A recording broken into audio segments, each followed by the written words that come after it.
Alimentación para la acción. En esta ocasión nos acompaña el profesor Andrés Medina, profesor del Colegio de Filosofía de la Preparatoria número 6.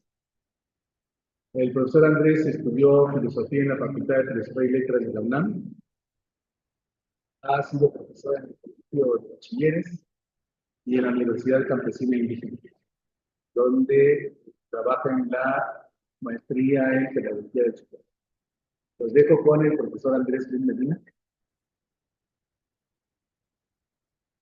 Muy bien, buenos días, buenas tardes, buenas noches si nos ven en YouTube, a todas y a todos. Estamos aquí iniciando este proyecto de impulsar la argumentación en la UNAM, en donde lleguemos, ¿no?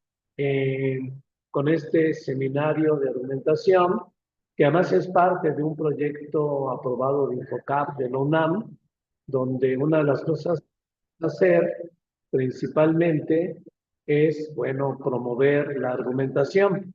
Estamos armando un grupo de argumentación. Los invitamos a que se integren. Es un grupo donde queremos tratar nuevos temas sobre este terreno de la argumentación. Y me toca iniciar hoy con un autor, creo yo que esencial para el proyecto de renovar las teorías de la argumentación, que es Stephen Tullin. Tengo una presentación que ahorita voy a compartir y ahorita que esté vamos a empezar propiamente, ¿no?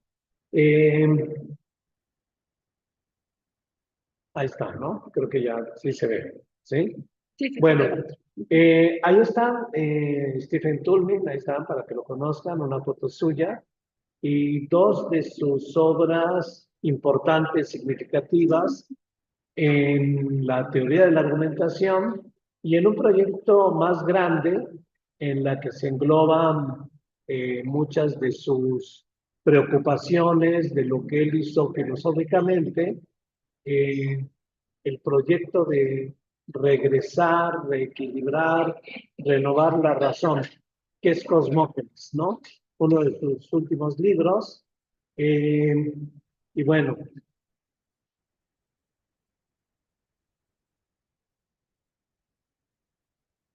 aquí está, ¿no?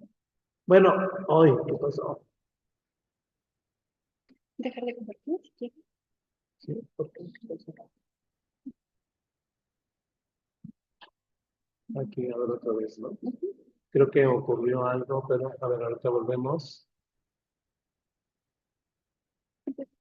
¿Sí se está viendo? ¿Alguien lo ve? Ajá, aquí darle doble clic. Ya, mira, ya está. Ya está. Entonces, Sí se ve, gracias. ya se ve, ¿no? Muy bien. Sí. Bueno, muchas gracias. Estamos entonces empezando con Stephen Tullin. Más que aquí algo ocurrió, se me fue, pero a ver, ahí está. Bueno, una primera pregunta es, ¿por qué debiera de interesarnos Stephen Tullin y toda esta cuestión de la argumentación a los que actualmente, ¿no? A los que estudiamos filosofía o ciencias o damos clases de lógica, de ciencias naturales, sociales, incluso humanidades, ¿no? ¿Por qué debiera de interesarnos esta obra de Stephen Tullin, ¿no? Incluso el proyecto de Stephen Tullin. Bueno, en primer lugar, porque Tullin forma parte de un importante esfuerzo colectivo que lleva ya muchos años de construir una teoría de la argumentación más allá de la lógica formal. Sin embargo, aunque se coloca más allá de la lógica formal, en realidad también busca recuperar la tradición aristotélica de una lógica de lo plausible, de lo no necesario, pero también una dialéctica, una dialógica e incluso una retórica que de alguna manera está en toda la tradición aristotélica. Pero también Tullman habría que decir que se coloca contra lo que él va a llamar una racionalidad formal, teórica, abstracta, desligada de la práctica y de las experiencias personales, ¿no? En términos pedagógicos, podríamos decirlo así. Tullman, de alguna manera, se coloca contra una educación que se sobrevalora una razón lógica, matemática, teoricista, sin vínculos con las prácticas y con la vida misma. Que por cierto, hay muchas materias en la prepa, en muchas instituciones escolares que tienen estas características, ¿no?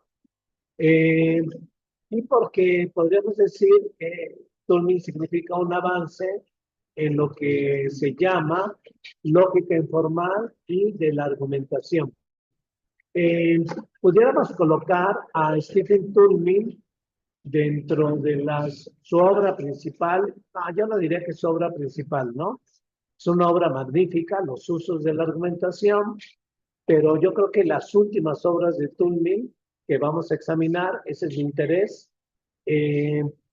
pero Los usos de la argumentación es una de las obras principales de lo que dentro de algunos autores han llamado oleadas hacia una teoría de la argumentación. Claro, pueden remitirse en su origen, la lógica, la retórica, bueno, al propio Aristóteles, ¿no? Tullman, por cierto, siempre va a señalar el antecedente del siglo XVI, también como antecedente de la propia teoría de la argumentación. Pero pudiéramos ubicarnos, como lo ubica, por ejemplo, Pedro Reigadas en un magnífico libro sobre la argumentación, colocarla, esta oleada, dentro del impulso renovador de lo que se llama igualmente pensamiento crítico, ¿no? Y como hija de los años 60, había reclamos de mejorar la educación, ¿no? Mucho del pensamiento crítico es justamente eso, ¿no? Cómo mejorar la educación, cómo conectarla con la vida de los estudiantes, ¿no? Cómo hacer significativo lo que estamos promoviendo, las enseñanzas que estamos promoviendo, ¿no? Entonces, Reigadas, ya les mencionaba, él habla de 3 oleadas recientes en el siglo XX, y yo digo que las oleadas siguen, ¿no? Y de hecho, ojalá que este seminario de argumentación sea parte de una nueva oleada de argumentación. Pero ya hay antecedentes, ¿no? Hay quien lo coloca, el propio Reigadas, una primera oleada de 1947 a 1958, donde ya hay algunos gérmenes de la teoría de la argumentación, ¿no? Ahí está, por ejemplo, Arne Naes, que por cierto también es muy importante en las éticas ecológicas, y algunos otros que en realidad están pensando sobre los malentendidos que hay en toda argumentación. Luego ya del 58 al 70 viene la segunda oleada fuerte de la argumentación. Ahí están algunos escritos pioneros de Ryle sobre la lógica informal, cuestionando, por cierto, a la lógica formal, pero uno de los libros realmente significativos y provocadores va a ser Los usos de la argumentación, de 1958. Un libro que se hizo muy famoso por un modelo de argumentación, pero luego se olvida que en realidad en lo que está él proponiendo es otra manera de concebir la lógica, ¿no? Es un libro alternativo a la lógica formal que realmente cuestiona de manera radical, como ya veremos más adelante, ¿no? Hay otras oleadas. La segunda oleada, bueno, dentro de esta oleada hay otro libro muy significativo, es una oleada muy rica, el Tratado de la Argumentación o la Nueva Retórica de Perelman, donde se recupera toda la cuestión de la retórica por cierto, con su antecedente aristotélico, pero renovado y ligado claramente a las teorías de la argumentación, ¿no?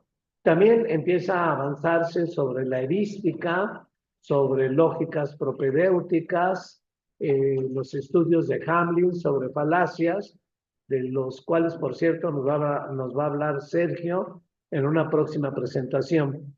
Y luego ahí viene todo un listado, que no pienso revisarlo, pero de las múltiples cosas que se han hecho en la tercera oleada, ¿no?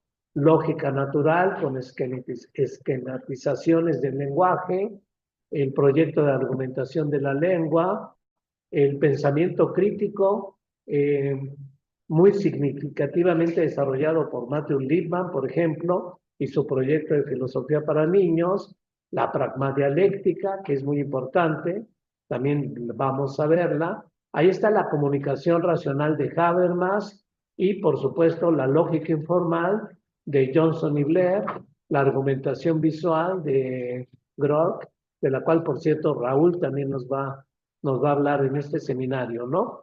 Ahí hay muchos temas, por cierto, para tratar a todos los interesados en este seminario de argumentación. Y habrá que decir que en estas teorías de la argumentación hay algunas piezas centrales, ¿no? Que la pueden definir. Una es, por supuesto, una lógica, pero una lógica no formal, una lógica que va más allá del estrecho criterio de validez formal, el criterio de la coherencia, el criterio de la concordancia de la conclusión con las premisas, de la tautología, de la no contradicción. No, va mucho más allá. Es una lógica de las buenas razones que apoyen las opiniones, que apoyen los argumentos, pero no se queda en una producción de argumentos sustentados, sino que también incluye una dialéctica, una dialógica para romper la razón monológica y entonces abrirse a los intercambios argumentativos. Pero también incluye una retórica, porque toda argumentación requiere buenos argumentos, requiere buena dialógica, pero también requiere una retórica para persuadir. Entonces, estas son algunas de las piezas claves en todas estas teorías. Por supuesto, hay otros aspectos, ¿no? Aspectos muy ricos que se han trabajado, que aquí en México no hemos logrado retomar, reelaborar e incorporar, ¿no? En muchos de nuestros cursos. Las falacias, por ejemplo, ¿no? Hay estudios renovadores de las falacias desde la perspectiva de la dialógica, por señalar un ejemplo, ¿no? Hay también una ética dialógica y la necesidad de politizar la argumentación, abrirla a los espacios públicos y democráticos para discutir y decidir los asuntos públicos que nos conciernen a todos. Bueno, desde esta perspectiva, vamos a entrarnos en las propuestas de Toulmin. Habrá que decir, antes de entrar a Toulmin, que el proyecto de Toulmin es algo en lo que quiero insistir en esta sesión, si la aguantan, porque quiero irme a los últimos libros de Toulmin, ¿no? Más allá del libro de 1958, Los usos de la argumentación, irme sobre todo a Cosmópolis o al retorno, al regreso a la razón, ¿no? Y de alguna manera este proyecto de Toulmin, que es una crítica al racionalismo y una defensa a la razonabilidad. Cuando él habla el regreso a la razón, va a hablar de que tenemos que equilibrar una razón desequilibrada porque se inclinó a lo que Toulmin llama racionalidad formal. En México hay un filósofo que ya se ha hecho mexicano, que tiene origen uruguayo, que es Carlos Pereda, que también, por cierto, ha elaborado una muy interesante teoría de la argumentación, que Luis Carlos, aquí de la Prepa 6, también nos va a tratar en alguna sesión. Entonces, lo que quiero insistir es que Toulmin no solo va a recuperar una nueva manera de argumentación, no formal, no es formal, es sustancial, es contextualizada, ¿no? Pero también y sobre todo, creo yo, Toulmin lo que va a reflexionar y recuperar es la razón, el equilibrio de la razón, contra una racionalidad formal, matemática, abstracta, teórica, desligada de la vida, de las experiencias. Él va a defender una razonabilidad humanista y va a encontrar sus antecedentes, por cierto, en el siglo XVI.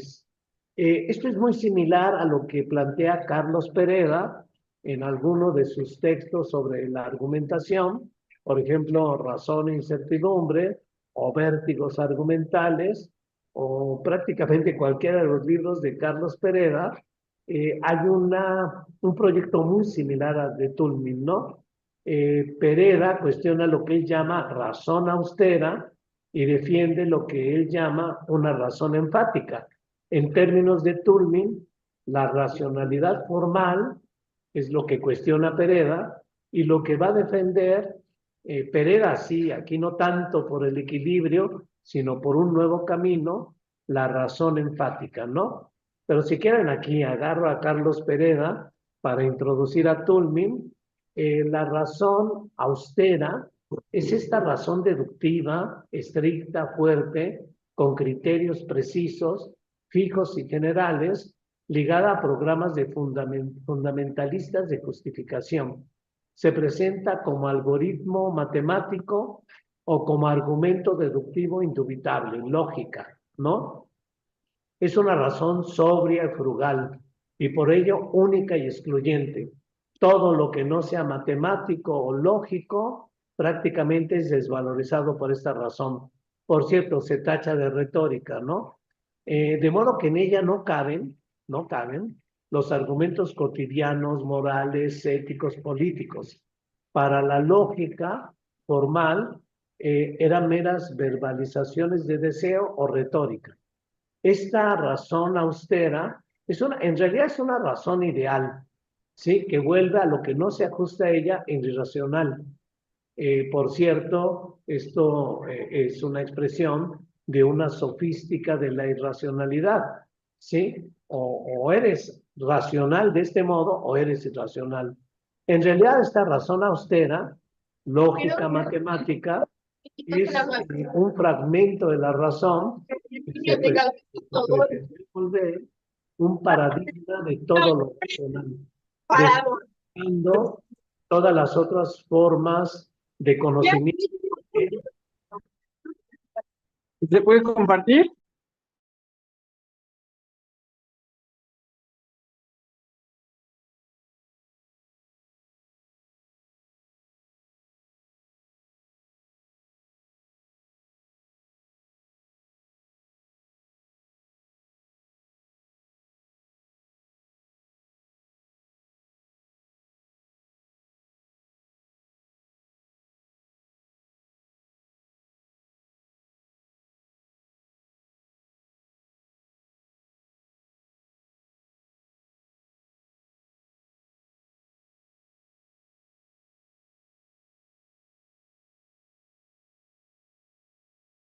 Y no solo en las matemáticas o la geometría. Cuando hablamos de esta razón plural, a eso nos referimos, ¿no? Que tienen criterios y apoyos muy diversos, ¿no? Inductivos, analógicos, yo agregaría simbólicos y de muchas formas, ¿no? No están ligadas a ningún programa fundamentalista. Cuando digo fundamentalista me refiero a algún principio, alguna ley universal de la que podemos derivar todo, ¿no? De modo que estas saberes, esta razón plural, se puede manifestar con muchos argumentos y argumentos inciertos porque no buscan la certeza, ¿no? Esta razonabilidad es una razón amplia y rica, ¿no? Es plural e incluyente. En ella sí caben, afortunadamente, argumentos cotidianos, morales, políticos, estéticos, artísticos, emotivos, personales, de cualquier tipo, con una diversidad de apoyos racionales. Ahorita vamos a ver esto de los apoyos racionales que les podemos dar, ¿no? El ejercicio de la razón consiste en la tarea epistémica de dar argumentos de varias clases y a varios niveles. Aunque ello resulte una tarea incompleta, heterogénea, gradual, antifundamentalista, ¿no? Porque es la única manera de evitar que esto es lo racional y lo demás es irracional. En ese sentido, es una razón plural. De alguna manera, como les decía, esta confrontación de racionalidades es el tema central del pensamiento de Toulmin, ¿no? Toulmin está apostando por una razonabilidad humana y tolerante. Y ese es el sentido de sus dos grandes obras últimas, Cosmópolis y Regreso a la Razón, y por eso consideré que había que empezar con la argumentación, pero no quedándonos en cómo mejoramos la argumentación. Sí, hay que mejorarla, hay que aprender a argumentar, pero entender que estamos cuestionando también formas de racionalidad formales, teóricas, abstractas, y que tenemos que encontrar formas de darle más significado a la propia educación. Bueno, hablemos un poco de Toulmin, ¿no? Toulmin es inglés, 1922, ahí están sus padres, él empieza a estudiar artes, luego se mete a la Segunda Guerra Mundial, por ahí participa, ya quiere, hay mucho interés científico en Toulmin, y por cierto, gracias a que participa en la guerra, tiene oportunidad de irse a la universidad, entrar a un doctorado de la filosofía, ni más ni menos que en la Universidad de Cambridge. Y en la Universidad de Cambridge tiene la fortuna de entrar en contacto con Ludwig Wittgenstein, que es uno de los más importantes filósofos del momento. Por cierto, tiene además la fortuna de que le toca un Wittgenstein que ahora ha evolucionado en su pensamiento, no es el Wittgenstein del Tractatus Lógico Mathematicus, que por cierto es parte del fundamento de la lógica formal. No, ya es un Wittgenstein que ahora está investigando el lenguaje y de alguna manera esa investigación del lenguaje va a influir, por supuesto, en Toulmin, que escribe una obra, él va a decir a contracorriente, ¿no? La razón en Inglaterra, él mismo lo cuenta, en el Regreso a la Razón, todos los estudios filosóficos son de razón pura. O sea, que alguien descendiera a tocar asuntos prácticos, ya casi perdías la categoría de... Entonces él agarra el asunto epistémico de la razón y lo liga con la ética, pero no se queda con una ética abstracta, teórica, sino una ética ligada a la argumentación. Ya desde entonces está metiéndose Toulmin a contracorriente con la cuestión de la argumentación. La razón en la ética es cómo argumentamos, pero además habría que contextualizarlo, ¿no? En realidad, esa obra la escribe al final de la Guerra Mundial, Segunda Guerra Mundial, y hay un sentimiento, también una expresión de que se ha vivido la crisis de la razón. Y muchos lo expresan, ¿no? Por ahí un filósofo marxista, George Lukács, va a hablar de la destrucción de la razón, un enorme libro donde revisa todos los antecedentes del pensamiento, según él, irracional, vitalista, que alimenta la destrucción de la razón. Pero también está, por ejemplo, Horkheimer y Adorno, que van a hablar de la dialéctica del iluminismo, ¿no? Dialéctica de la ilustración. La ilustración es ese momento donde la filosofía occidental presume que ha alcanzado la madurez, nos hemos separado de las sombras del pasado, las supersticiones del pasado, y entramos por fin a un momento de la luz, la razón nos trae la luz. Bueno, Adorno, Horkheimer dice, momento, esa razón que pretende ser iluminadora tiene una dialéctica, tiene una contradicción. Esa razón ilumina, pero esa razón pretende dominar. Es una razón dominadora y en gran parte esa razón dominadora alimentó la potencia destructiva de la propia guerra, ¿no? Entonces y podemos mencionar a más autores que están viviendo lo que ellos llaman la crisis de la razón, ¿no? Toulmin también se ubica ahí, se ubica en ese periodo, ¿no? Es más, él dice, en estos periodos de crisis social es cuando los problemas se hacen más importantes y cuando tenemos que volver a la discusión de los problemas morales, ¿no? Tenemos que volver a esta discusión. Por eso el puesto de la razón en la ética, ¿no? Esa es su pretensión. Pero, ¿cómo regresar con la razón a los problemas éticos? Entonces se lo plantea pensando la propia argumentación, cómo distinguir argumentos a los que debemos de poner atención, cómo distinguir argumentos que debemos de rechazar, cuáles son los argumentos que tienen buenas razones, cuáles son los argumentos que tienen malas razones, ¿no? Ya está planteando esto Toulmin desde este libro, ¿no? Entonces es su primer libro, ¿no? Creo que es el del doctorado que saca. Ya en este libro, ya está rompiendo de alguna manera con la filosofía imperante en ese momento en Inglaterra y en toda la cultura anglosajona, que algunos llaman filosofía analítica, positivismo lógico, un positivismo lógico que quiere regresar a los hechos que podemos con proposiciones expresarlos, proposiciones simples y complejas, esto que enseñamos todavía en lógica, el lenguaje puede representar a los hechos, pero un juicio moral no es un hecho. Entonces un juicio moral no tiene referente, de tal manera que los juicios morales, las proposiciones morales, no tienen referente, no tienen sentido y no hay posibilidad de discusión desde esta perspectiva sobre juicios éticos o morales.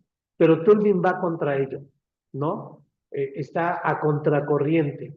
Entonces, este es un gran antecedente de su libro más importante en ese periodo, que es Los usos de la argumentación. Vamos a ver, aquí invitaron, por cierto, a los estudiantes, pero este es un libro contra la lógica, ¿no? Es el libro antilógica formal de Toulmin, mi modo, ¿no? Ya los trajeron. Vamos a develar los secretos de la lógica formal. O bueno, esto es lo que va a hacer Toulmin.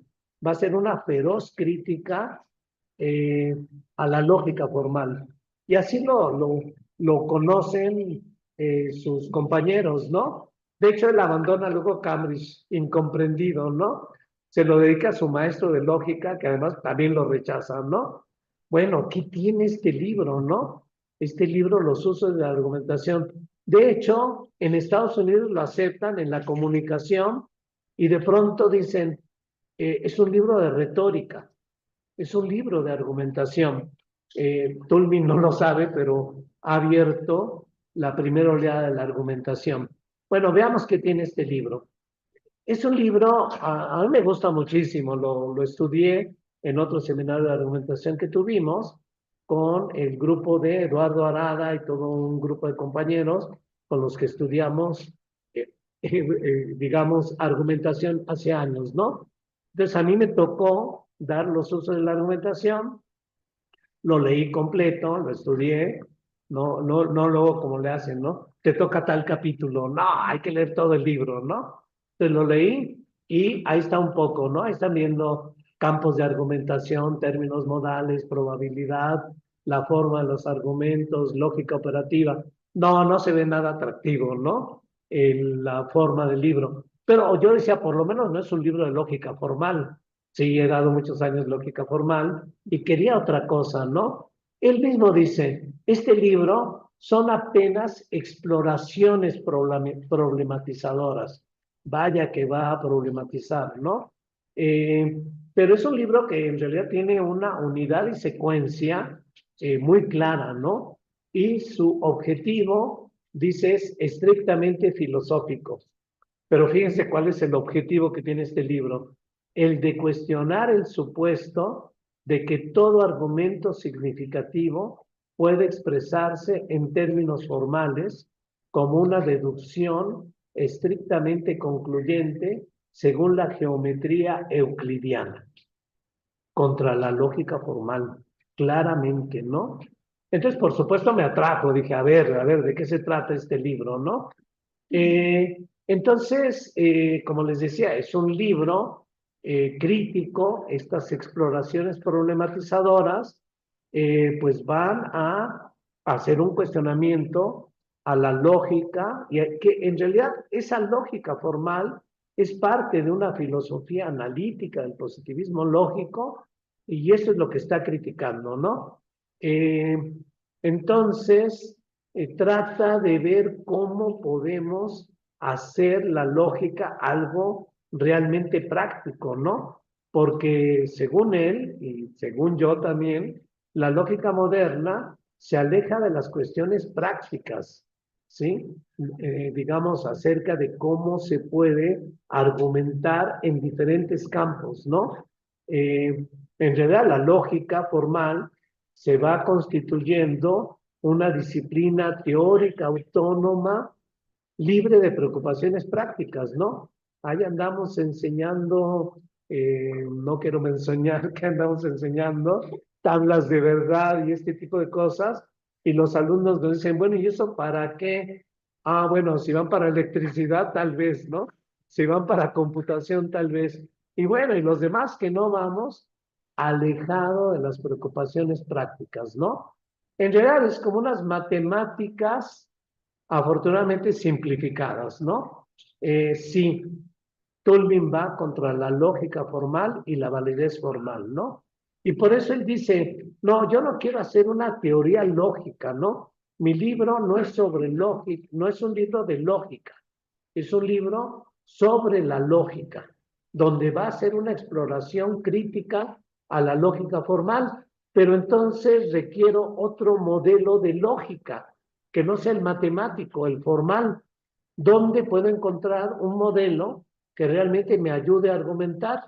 Bueno, pues en el modelo jurídico, ¿sí? Donde hay un juez, donde hay un abogado, donde hay un fiscal y con mucho rigor discuten.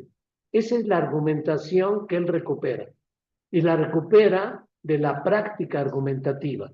Dice él, un argumento sólido, una afirmación bien fundamentada y firmemente respaldada, ya nos va a decir él cómo. Él va a plantear un modelo de argumentación, ¿no? Cómo va a estar bien fundamentada y bien respaldada. Un argumento sólido, pues, es el que resiste la crítica, aquel para el que se pueda presentar un caso que se aproxime a un nivel requerido, si es que ha de merecer un veredicto favorable. O sea, tiene que estar bien fundamentado, tiene que resistir la crítica y tiene que merecer un veredicto favorable, ¿sí? Surge incluso la tentación de añadir que las pretensiones extrajudiciales deben ser justificadas no ante los jueces de su majestad, sino ante el tribunal de la razón. Esa es su pretensión. Su modelo claramente es el modelo jurídico. Adiós matemáticas, ¿no? Adiós formalizaciones. Por supuesto, sus argumentos van a ser sustantivos. Sustantivos es con contenido. O sea, no nos vamos a entretener en formalizar y luego demuestra con tautologías, ¿no? No, para nada. ¿Sí? Ya estamos, por eso yo les digo, se metieron en la argumentación, pero están en otra cosa. Esto no tiene que ver con la lógica formal, porque todavía hay la tentación de hermanarlas, ¿no? Bueno, ya veremos al final Tullman, ¿no? Pero este es el libro claramente antilógico, ¿no? Entonces, todo argumento tiene que justificarse. Ahí está, por cierto, la idea de argumento. ¿Qué es un argumento? Es una opinión, es una afirmación, es un juicio, pero con razones que lo apoyen. Ese es un argumento, así de simple. Yo afirmo, yo opino, yo digo algo, yo tengo un juicio de lo que sea, ¿no? No tiene que ser solo un juicio informativo, sino que puede ser un juicio moral, puede ser un juicio político, puede ser un juicio de lo que quieras. Sí, muy bien, haz la afirmación, pero apóyalo con razones. ¿Sí? Esto es propiamente argumento, ¿no? Ahora, fíjense, si él está planteando en el modelo de un juicio, es que no estoy argumentando solo, hay un debate, hay una dialógica, hay una dialéctica. Y en ese debate sí me importa ganar, me importa convencer, me importa persuadir. Entonces, hay argumento, hay dialógica y hay retórica. Entonces, él agarra esta analogía jurídica para evaluar racionalmente argumentos, pero también para hacer un modelo de argumento que compita con el modelo matemático de las formas lógicas, el modelo formal, lógico formal de, de las formalizaciones, ¿no? Él quiere ir más allá de las propias formalizaciones. Entonces, lo que hace, muy bien, voy a agarrar el modelo jurídico para tener una nueva forma de argumentar, pero voy a buscar invariables en este modelo jurídico para hacer un modelo de argumentación. No busco una forma, no quiero formalizarlo, ¿sí? Porque no quiero que este argumento se vuelva formal. Quiero que sea un argumento sustantivo, con contenido. No voy a hacer la formalización y le quito el contenido. Debe de tener contenido, apoyado, como ya dijimos, ¿no? Pero ¿cómo entonces pensar un modelo para la argumentación que no sea formal? Entonces, con estos problemas y esta perspectiva, creo que podemos entender el famosísimo modelo argumentativo de Toulmin, al que luego quieren reducir a Toulmin. Ah, miren, Toulmin se le ocurrió tal modelo, pero en realidad este modelo es crítico al de la lógica formal y, por cierto, a las formalizaciones matemáticas, ¿eh? También es muy duro con formalizaciones matemáticas que luego se usan para cierto tipo de demostraciones teóricas, puras, abstractas, que solo los matemáticos entienden, ¿no? Aquí en la prepa, donde la materia que tiene más horas son los matemáticos, ¿no? Bueno, ¿qué diría Toulmin, no? ¿Y qué decimos nosotros, no? Entonces, fíjense, ya había dicho, ¿no? Hago una afirmación y la apoyo con razones, datos, evidencias, hechos, ahí están, ¿no? Hago la afirmación apoyado con razones, ¿no? Pero momento, te van a atacar, te van a atacar. Procura que la razón que das, que apoya tu afirmación, tenga relevancia, esté conectada claramente con lo que afirmas. Porque te pueden decir, no es relevante lo que dices, o tu razón, no veo qué conexión tiene tu razón con lo que afirmas. Entonces busca ser relevante. Ahora, muy bien, eres relevante, pero van a atacar la razón que apoya tu afirmación. Ponle una garantía, ponle una regla, un principio, un enunciado de carácter general, ¿sí?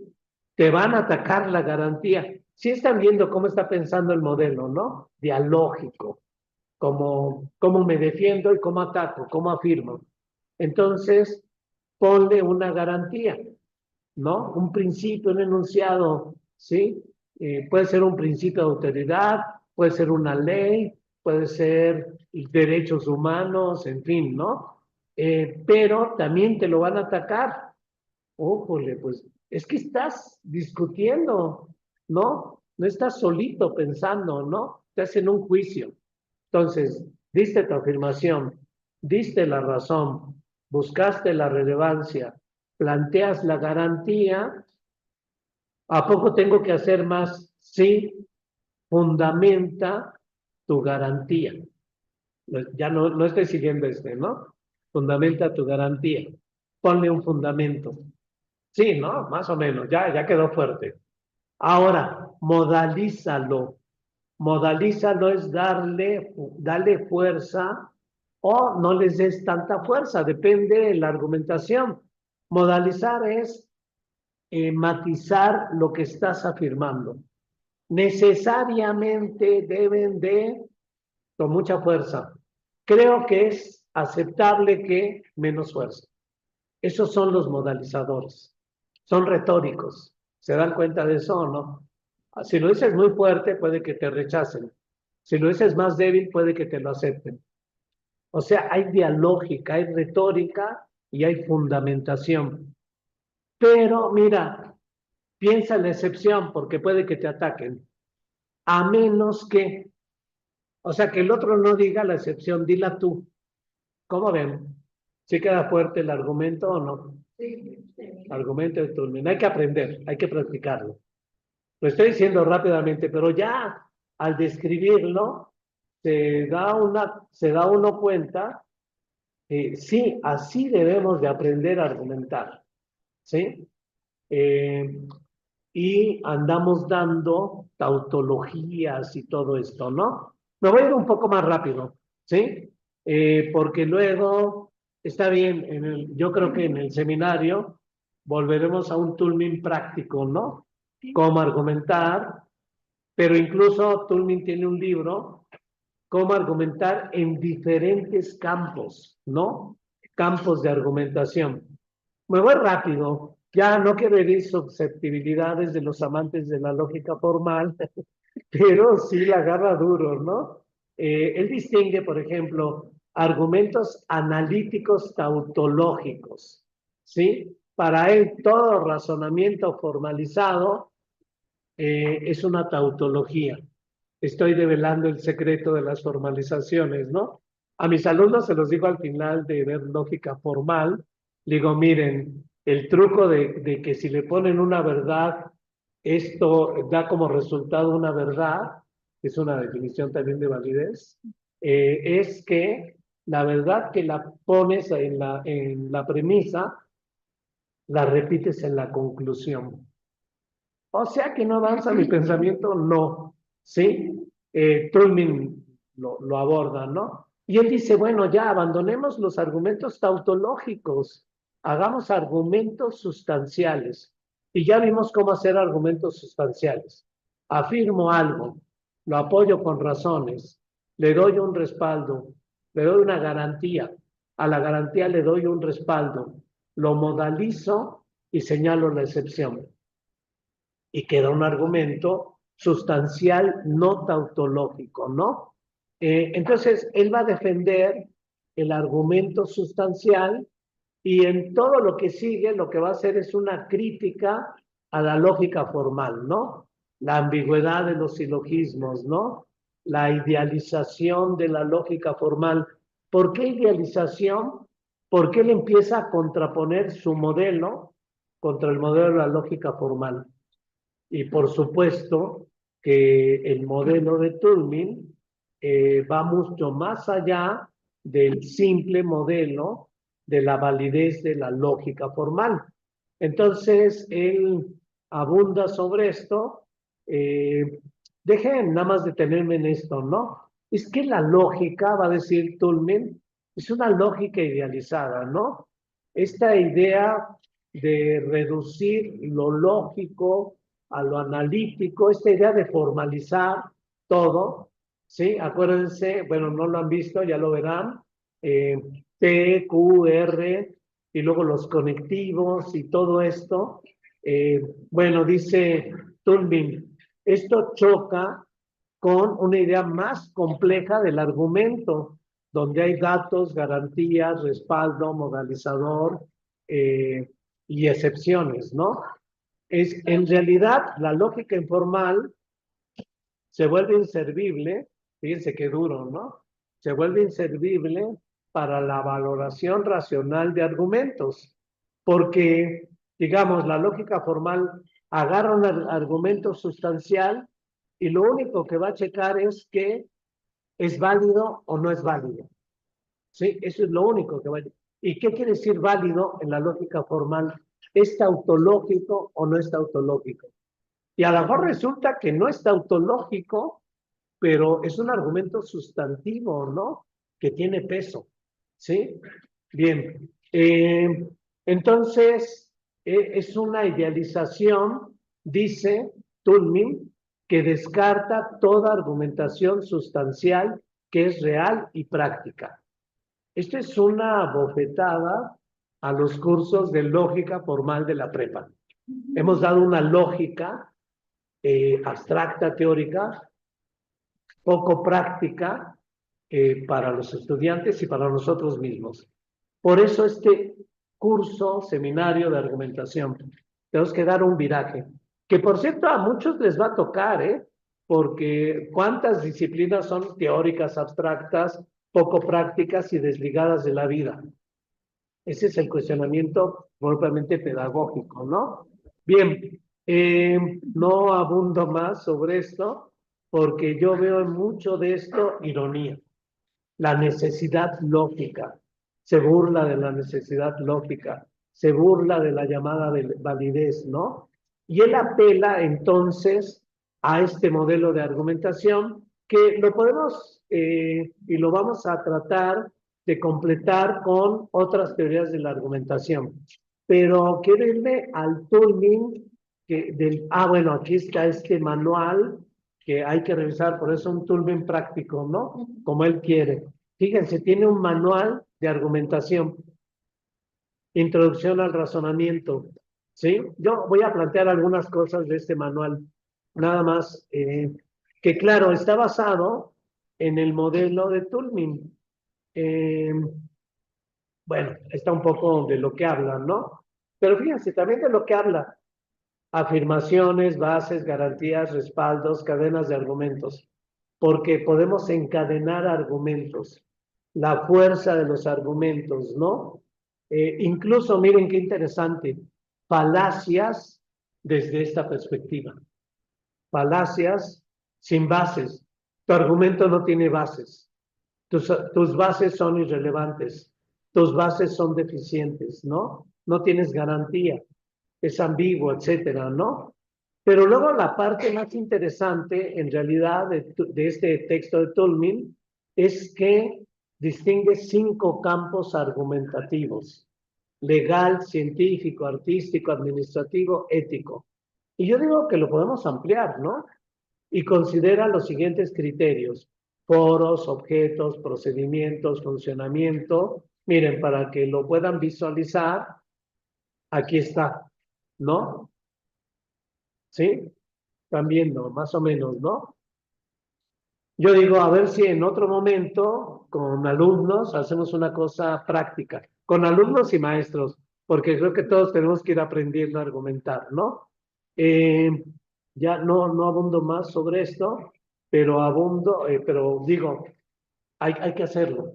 A ver si hacemos, a ver, te toca hacer argumentos de este tipo, etcétera, etcétera, ¿no? Ahí está, ¿no? Bueno, pero como les decía, yo me quería ir al último Toulmin, ¿no? Donde hace una crítica feroz al racionalismo moderno, porque un poco lo que dice es, bueno, ¿cómo fue posible que se elaboraran teorías matematizadas, abstractas, formales, teóricas, sin ligación con la práctica y la experiencia personal? ¿Qué pasó?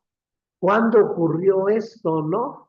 Bueno, este es el tema de sus 2 obras finales, grandiosas obras, Cosmópolis y Regreso a la Razón.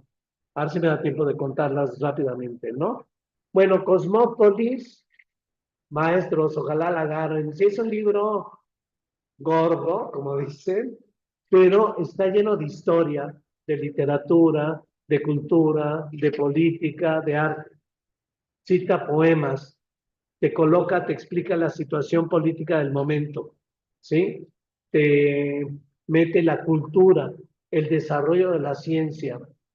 Y en realidad lo que él está tratando de explicarnos es cómo esta racionalidad lógica, pura, matemática, abstracta, es la que se impuso como modelo de razón. ¿Y qué se perdió Esto se impone en el 17. ¿Qué se pierde? La razonabilidad del renacimiento del 16, del humanismo renacentista.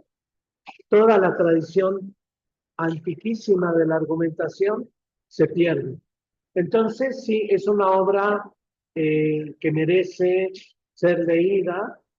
Por ejemplo, miren cómo empieza, para que vean cómo va a contracorriente, ¿no?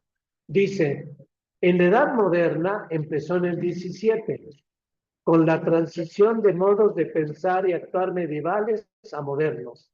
Y esto se hizo gracias a que se adoptaron modelos racionales en todos los campos de investigación intelectual. Galileo en la física, Descartes en la epistemología, etcétera, ¿no?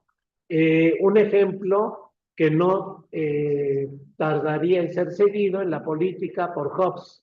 La modernidad del siglo XVII viene con bienestar social, una cultura laica más libre, la crítica a las supersticiones y la institución de estados-nación soberanos. Suena bonito, ¿no? Ya nos la contaron. Me suena a que ya me la dijeron. Y dice Tulbin, todo esto es falso. Ah, caray, como que esto, esta es la historia oficial, ¿no? Todo esto es falso.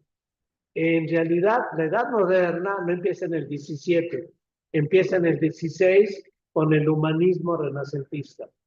El 17 es una catástrofe, ¿no? Hay una crisis económica. Aunque no lo crean, hay una era glacial, ¿sí? Baja la temperatura. Es un desastre agrícolamente, ¿no? Además está la peste, ¿sí? Muertes por todos lados. Y por si faltara algo, hay una guerra de 30 años donde católicos y protestantes se matan, ¿sí? El 17, dice Tulmin, es una contrarrevolución. ¡Wow! Es un contrarrenacimiento que cambia la agenda filosófica, desecha lo práctico y concreto por lo teórico y abstracto, desecha lo particular por lo universal. Se abandona la tolerancia escéptica de los humanistas y se busca la certeza y la verdad universal. Se pierde toda la riqueza de la lógica, la retórica y la dialéctica, que ahí estaban, ¿sí? Todo esto se olvida, que estaban en el derecho, la medicina, la filosofía, todo eso se deja de lado porque debe de prevalecer la demostración matemática y el método científico, ¿sí? Una contrarrevolución. No, sí me encantó, ¿sí? Un contrarrenacimiento, ¿no? En el siglo XVII. Luego se pregunta, ¿por qué Descartes se obsesiona por la certeza? ¿Por qué no acepta el sano y tolerante escepticismo? Yo soy escéptico. Y mis compañeros luego de filosofía, no, es que hemos perdido la certeza. Vivan, sean felices, ¿no? No se atormenten porque perdimos la certeza, ¿no? Descartes se atormenta. Con el asesinato de Enrique de Navarra viene la guerra de los 30 años. Ahí fíjense, Tulmin cita a poetas. De hecho, Cosmópolis se llama así por un poeta, por un poema, John Donne, que habla de que se perdió Cosmópolis, el cosmos. O sea, en el 17 está llorando porque se perdió el cosmos, ¿sí? Todo se ha resquebrajado. ¿Cuál es la culpa de esto? Las nuevas ciencias, ¿no? Hay que buscar una razón, ¿no? Tulbin nos dice, Descartes está obsesionado por la certeza indubitable porque no puede vivir en un mundo sin certezas. Él quiere que haya una certeza para que terminen las guerras, ¿sí? Ojalá que con certeza se terminaran las guerras, ¿no? Pero eso es otro sueño, ¿no? Ahora, este programa de la nueva ciencia formal, abstracta, teórica, se prosigue con la ética. Esto lo trata muy bien en Regreso de la razón Toulmin, una ética de principios universales, donde se abandona toda la investigación casuística, que por cierto regresa con la bioética. Con la bioética regresa la casuística. Los principios universales no nos sirven. Ah, caray, ¿cómo que no nos sirven? Es que hay que examinar el caso. Y de hecho el caso puede ser examinado por varias perspectivas filosóficas y se llegan a acuerdos. Pero la idea de una ética filosófica con principios universales que no sirve para nada práctico, ahí nació. Y todavía tengo algunos maestros que dan ética filosófica, teórica, abstracta, desligada de la vida de los estudiantes, ¿no? En fin, por ahí va, ¿no? No quiero, porque también hay poco tiempo, pero entonces todo esto da lugar a una cosmovisión moderna. Y hay un sueño racionalista que yo creo ya se deshizo, ¿no? ¿Quién cree que hay un único método científico? Ya hasta salió, creo que de los programas de estudio, ¿no? Creo que antes cada uno daba su método científico y era el mismo, ¿no? Hipótesis y todo esto. No, ya. Bien por ello, porque la ilusión racionalista se desvanece. ¿Quién cree que puede haber una ciencia que unifique todo? No, imposible. La realidad es heterogénea, diversa, con diferente. Y los saberes son múltiples. Luego dejamos de lado la literatura. La literatura es conocimiento y a veces más profundo que muchos conocimientos científicos, ¿no? O sea, la lengua exacta, la lengua que pueda reproducir a la realidad tal cual, ¿no? Que es la base, por cierto, de la lógica formal, que Wittgenstein soñó, pero abandonó. Russell también, por cierto, ¿no? No sé si Bertrand Russell abandonó tal sueño, ¿no? Tal vez nunca lo abandonó, pero Wittgenstein claramente sí, ¿no? Entonces, la razón está encarnada en las ciencias naturales. Y los que no son de ciencias naturales y humanidades, pues somos retórica, ¿no? ¿Dónde nos colocan? Por debajo, ¿no? Bueno, porque había una jerarquía, ¿no? Ahí podríamos hablar de muchas más cosas de esta cosmovisión moderna, pero la quiero dejar acá. Luego nos cuenta Toulmin cómo empieza a corroerse la modernidad, ya desde el siglo XIX, ¿no? Desde el siglo XIX, donde, por ejemplo, se cuestiona la monarquía absoluta. Siglo XIX, donde Newton, que formula una nueva ciencia, pero impregnada de teología. Luego no se dice eso, ¿no? Pero Newton está impregnado de teología, pero para el 19 ya lo han limpiado. Laplace y otros le quitan los elementos teológicos, ¿no? Y empiezan a recuperarse concepciones materialistas, ¿no? Epicuro empieza a ser recuperado, etcétera, ¿no? Empieza a cuestionarse esta dualidad de naturaleza y humanidad, de comprender que somos una unidad. Empieza a hacerse compleja la relación entre la psique y la mente, las profundidades del psicoanálisis, ¿no? Y dice Toulmin, para el 14 ya está todo preparado para desmontar la modernidad, ¿sí? Pero ya estaba la vida de Wittgenstein y estábamos a punto de un nuevo renacimiento, ¿no?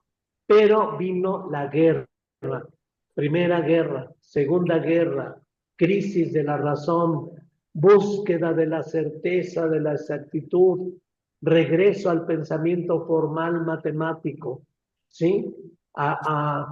El cientificismo regresa a la cultura, a las ciencias, ¿no? Y dice, por los años, hasta los años 60, con el movimiento contracultural, volvemos a poner en cuestión la modernidad. Y yo digo, estamos, no sé ahora cómo estamos, ¿no? Pero estamos en un momento donde podemos cuestionar esa modernidad sostenida en esta racionalidad y buscar la razonabilidad, rehumanizar la modernidad, recuperando el humanismo y su legado razonable, tolerante, encontrando estas nuevas formas de argumentación. Sí, reconectar a las nuevas ciencias con la parte humanista de la modernidad y la discusión ética, porque la ética la corrieron de la ciencia. Acuérdense, el conocimiento científico tiene que ser neutral. Ante la catástrofe del mundo tenemos que ser neutrales. Yo creo que ya nadie es neutral ante la crisis que vivimos, ¿no? Entonces, es un libro maravilloso. No sé si puedo hablar de esto tantito, ya le cortamos. Lo dejamos para una próxima sesión, el regreso a la razón. Si quieren le explico un poco rápidamente, Pues, ¿no? sí, 5 minutos, ¿no? De un libro también maravilloso. Un poco repetitivo de Cosmópolis. A mí me gustó más Cosmópolis, pero el regreso a la razón, ahí dice claramente qué es lo que quiere. La razón perdió su equilibrio. Sí se ve que perdió su equilibrio, ¿no? Se desbalanceó. La razón, la racionalidad matemática, formal, abstracta, teórica, desbalanceó la razonabilidad. Y él lo que quiere es reequilibrar racionalidad, razonabilidad. Aunque ello implique vivir en la incertidumbre, porque no regresaremos a las certezas. El título es Regreso a la razón. El subtítulo es Debate entre la racionalidad y la experiencia y práctica personales en el mundo contemporáneo. O sea, conectar la racionalidad con la vida, con los problemas de la vida. Eso es lo que quiere, ¿no? Nos cuenta cómo se abandonó la racionalidad por este afán, más bien cómo se perdió la razonabilidad por este afán de certeza, cómo la razón se desequilibró y luego las disciplinas se separaron, ¿sí? Se fueron independizando, pero muchas con el modelo racionalista de la ciencia. Ahí está bien importante la economía. Primero, Toulmin acaba con la idea de que la física newtoniana es un modelo formal matemático completo. Tiene un problema que nunca resolvió, el problema de los 3 cuerpos, nunca lo resolvieron. Poincaré, el último que lo intentó resolver, 200 páginas de puras matemáticas y no lo resolvió. Cuando lo agarran los matemáticos dicen, no podemos probar la estabilidad, aceptemos el caos. De ahí vienen las teorías del caos, ¿no? Ahora, la economía quiere agarrar como modelo la física. ¿Y qué hace la economía? Una teoría abstracta, teórica, matematizada, desligada de la realidad, que cuando la aplican produce desastres. ¿Sí? Y se pone a criticar todo esto, ¿no? Y un poco, a ver, con esto, a ver si termino con esta idea, ¿no? Dice, a ver, vamos a intentar equilibrar la razón. Está bien, no descartemos la racionalidad para que no se angustien, ¿no? Pero no va a ser una racionalidad perfecta, ¿eh? No va a ser la de la certeza indubitable, etcétera. Total, si quieren hacer sus teorías abstractas, si hay algunos amantes de la lógica que aman la lógica abstracta, está bien que lo hagan, ¿no? Que tengan un círculo y que sean felices entre ellos, pero que acepten que eso no tiene ninguna vinculación con la práctica. Como matemáticas, no hay matemáticas puras. Yo las aplaudo, digo, qué bien que la hagan, ¿no? Pero que admitan que eso no tiene nada de práctico, ¿no? Si alguien quiere estudiar eso, pues que vaya y que se especialice en eso, ¿no? Pero No habría que darle eso a los estudiantes, donde tenemos que darles conocimientos ligados con la práctica, con su experiencia, que les signifique en el mundo, ¿no? Entonces, Tullman dice, si rehumanizamos la razón, la medicina se vuelve arte humano de curar y no tecnología instrumentalizadora deshumanizada. Reequilibramos la razón, la ingeniería y toda la tecnología se vuelve productora de técnicas para la vida, para la mejora de la vida, ¿sí? Y no técnicas instrumentalizadoras que nos dominan. ¿Sí? ¿Más o menos o no? O sea, vamos redefiniendo todas las materias, todas las disciplinas las vamos redefiniendo en términos de humanismo adecuado a lo personal, a lo particular, a la vida, haciendo que la racionalidad se vuelva razonable, ¿sí? Equilibrando la razón.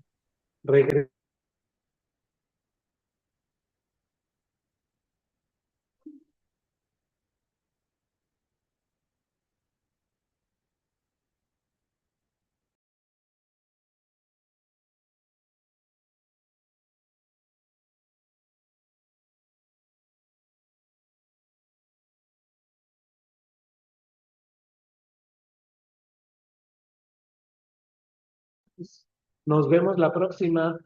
Bueno, si tienen tiempo y tienen alguna pregunta, alguna duda. Alguien en mesa. El mensaje es en el Zoom. A ver, tenemos un mensaje del sur. Bueno, si quiere primero la maestra, Sí, que sí, está aquí que hable. presencial. Bien. Entonces, la geografía tiene cuatro paradigmas o cuatro enfoques. Y yo creo que trata de cada uno de estos paradigmas buscar lo que dice el maestro, el conocimiento, por ejemplo, las matemáticas, la geografía, en la geografía no positivista, es una geografía que tiene una postura matemática, estadística, cuantitativa. Y es un espacio geográfico abstracto. Entonces, en ese geógrafo se considera que el método científico es la solución a la problemática, se casa con la geografía cuantitativa o lo positivista, pero también hay geógrafos que dicen, no, porque a mí la geografía positivista no me resuelve muchos problemas, y entonces dice, hay que comenzar a formar, a fundamentar, y no sé si ahí está lo correcto decir, la argumentación para sustentar una geografía desde el punto de vista humanista, en donde el espacio geográfico es el vivido, es el subjetivo, y es el que, y es esta geografía humanística o humanista, que no es la geografía humana, esa es la geografía clásica, es antropocéntrica. Entonces yo creo que sí, la geografía está haciendo algo por empezar a... Y luego tenemos la geografía radical que ha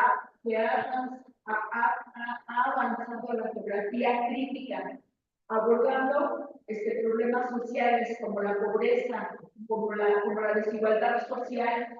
Y dice, esta pobreza social es el resultado de un modo de producción que nos ha llevado a concentrar la riqueza en unos cuantos y a que sean muchos pobres.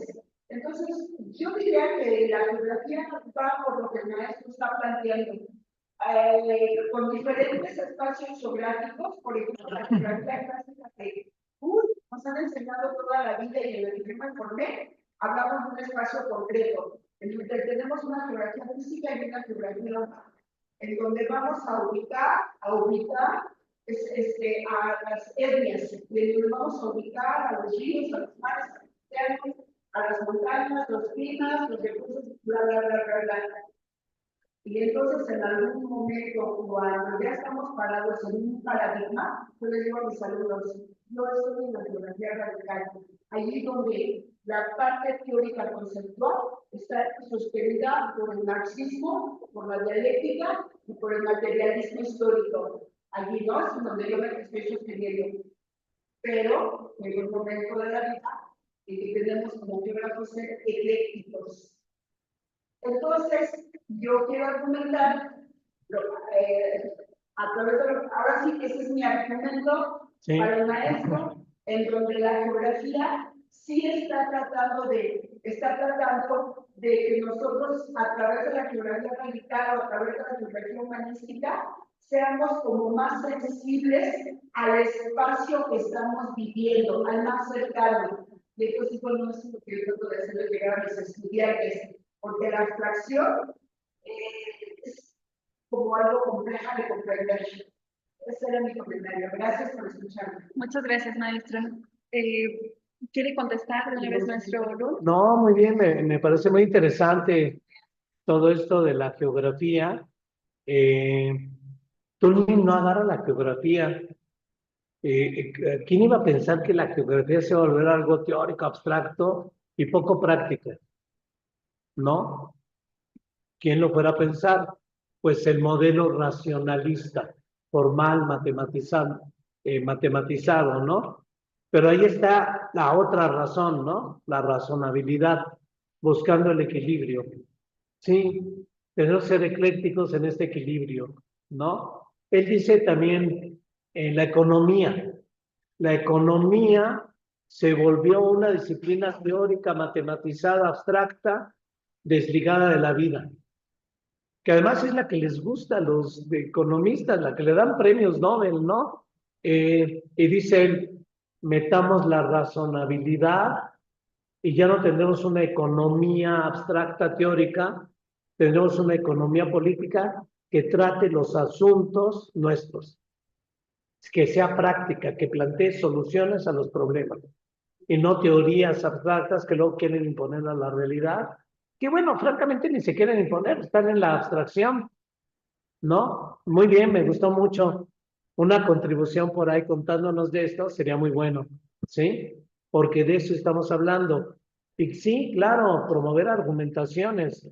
Tenemos que hacer todo un debate, una discusión, pero ¿cuál es nuestro proyecto? Reequilibrar la razón, meter el humanismo en estas ciencias abstractas, teóricas, deshumanizadas, ¿no? Cuidado con nuestras disciplinas, porque a lo mejor nosotros andamos reproduciendo esas teorías abstractas que no les sirven nada para los alumnos ni para la vida, ¿no? Está bien que los que quieran hacer abstracción la hagan, ¿no? Hay muchas maneras de vivir y pues, si ellos quieren, hay muchas maneras de aprovechar la vida, si ellos quieren hacer eso, está bien, pero no tienen por qué imponerse como el único modelo para entender el mundo y mucho menos bajarlo acá, ¿no? Bueno, muchas gracias. No sé si... Tenemos otro mensaje, no sé si el maestro Carlos, que nos acompaña desde Carlos, la Universidad Autónoma de Chapingo, quiera presentar de viva voz su argumento, o lo leemos. lo leemos. Maestro Carlos Zaragoza. Sí, ¿me escuchan? Se escucha perfecto. Hola, bueno, no es una pregunta, sino un comentario, porque acá en Chapingo, los profesores de las llamadas ciencias duras, entiéndase por ello, física, química, biología y como están sustentados en ellos también la agronomía, además de los matemáticos, sí siguen pensando que hay un método científico único y universal y que si uno lo aplica en consecuencia de manera mecánica da verdades absolutas, ¿eh? Es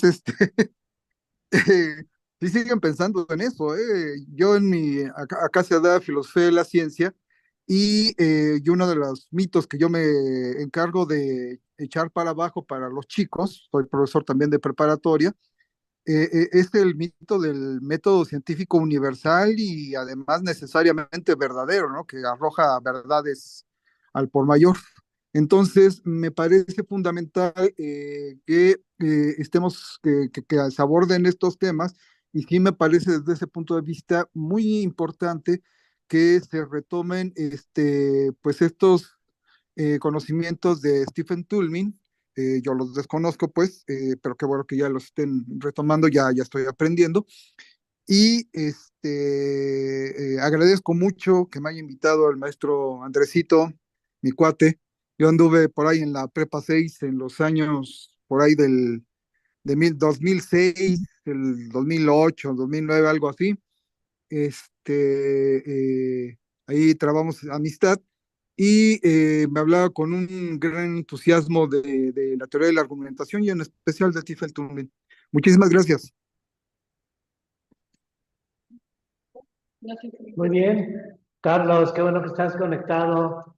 Eh, sí, se oye. Qué bueno que estás conectado. Eh, pues hay que llevar la argumentación allá, pero en realidad me imagino que a los maestros, a los estudiantes, cuando les pidan hacer una tesis, no van a apoyarse en el método científico. Van a decir la investigación cualitativa, investigación cuantitativa, la sobrevaloración de lo cuantitativo, matematízalo, etcétera. Pero ya hay una cancha para investigaciones cualitativas, ¿no? Toulmin habla de narrativas, ¿no? Narrativas significativas, ¿no? Como formas de conocimiento. Sí, o sea, narrar, contar desde la experiencia, ¿no? Valorar que las narrativas, y si son colectivas, son mejores y son maneras también de comprender y generar conocimientos, ¿no? Pero es un conocimiento particular, es un conocimiento situado, es un conocimiento con sujetos y sujetas, ¿no? Sí, hay que reivindicar conocimientos con sujetas y con sujetos, porque si no lo reivindicas, de todos modos, todo conocimiento es situado y tiene sujetos enunciadores siempre. Más vale hacerlos explícitos y que tomen postura, ¿no? Y en Chapingo, pues la postura debe ser clara, ¿no? Imagínate en Chapingo investigaciones que no tomen postura con toda la problemática del campo, pues entonces, ¿qué están haciendo, no? Ah, no, perdón, es que la ciencia tiene que ser neutral, ¿verdad? Y cuantitativa. No, muy bien, Carlos. A ver si luego promovemos cosas en Chapingo también, ¿no? Y ya ves cogiendo tu tema, ¿eh? Por favor, también. Espacio. Uy, no, todavía no sé, pero bueno, sí, gracias. Sí, me encantaría que hiciéramos algo acá en Chapingo. Acaban de llegar unos maestros nuevos que son muy duchos, jóvenes. Qué bueno que ya está entrando gente joven acá a Chapingo. Muy duchos en lógica matemática, saben de argumentación. No sé exactamente cuál sea su postura. Están muy de acuerdo con, muy apegados a estos compañeros de didáctica de la lógica, de Raimundo Morado y todos estos compañeros y compañeras de allá. No sé exactamente cuál sea su postura al respecto de Toulmin o otros autores, pero sí están retomando algunas cosas de argumentación, pero son muy, muy, muy buenos en lógica matemática. De verdad, son buenísimos. Estaría bueno después quizá armar un debate o alguna cosa así, ¿no? Pero bueno, ya hablaremos. Gracias. Muy bien. Hasta luego, Carlos. Bye. No sé si hay algo más. No sé si alguien quiere comentar algo. Maestra Margarita. La verdad es que es parte de la preocupación y lo que tuvimos en la filosofía, ciencia y arte, porque la investigación que se estaba haciendo también esta parte que encontré una enciclopedia de la UNAM que es para las musas y que tiene mucho alrededor de todo esto me parece muy interesante. Y que bueno, en algún momento yo tuve la oportunidad de estar con la maestra Mariana de la Cuchara, y que ella habla de esta posibilidad de estudiar la filosofía. ya forzar que incluye todo lo que era la literatura y la filosofía, y que me parece que es muy importante destacar también la parte lógica. Increíble para estaba escuchando a partir de las clases de lógica, cómo vincularlo la parte humana como parte que nos está afectando por esta compartida de algo.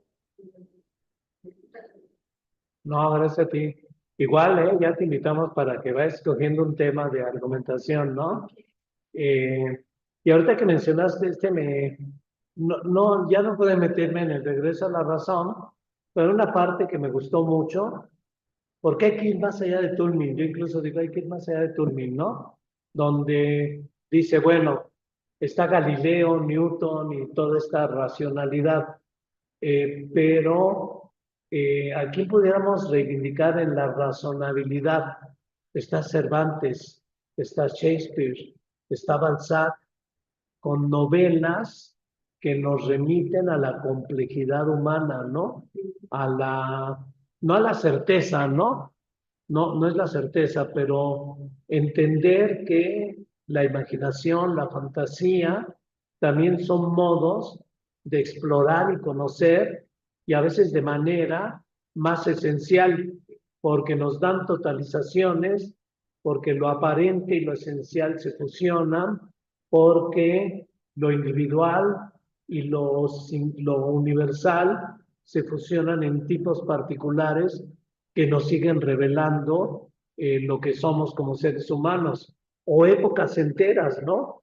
Entonces, en efecto, hay que ampliar nuestra perspectiva del conocimiento, ¿no? Entonces ya tendremos, bueno, ya hay argumentación estética artística, por supuesto, ¿no?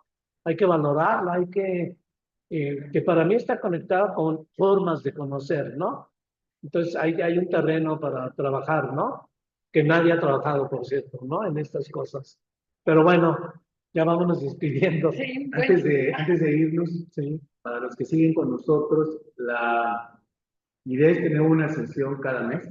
Diciembre es problemático, entonces sería hasta enero. Tenemos planeado hacerlo cada última semana del mes. Entonces sería la última semana de enero. El tema sería la argumentación visual. Y vamos a hacerles llegar un formulario para ver qué es el día que más les conviene, para que estemos el el horario mayor número de de asistencia. personas en. Entonces, última semana de enero, para que vayan pensando qué día les conviene. El tema es argumentación visual y será en Prepa 5, dado que este proyecto está compuesto por profesores de Prepa 5 y Prepa 6. Entonces, igual haremos una reunión en Prepa 5, una en Prepa 6. A los que no les quede ir a Prepa 5, igual transmitiremos por Zoom y por YouTube. Y dejaremos el video colgado en YouTube para los que lo quieran ver después. Sí, la asistencia se va a poner también. Bueno, el enlace de asistencia para los que nos miran desde YouTube va a aparecer después de que cerremos esta sesión. Y el enlace de asistencia para quienes nos acompañan desde Zoom, pues aparece ya en el mensajero. Y bueno, pues agradecemos muchísimo la presencia de quienes nos acompañaron, quienes están acá. Ha sido para nosotros un honor contar con su presencia. Muchísimas gracias y que tengan una excelente tarde.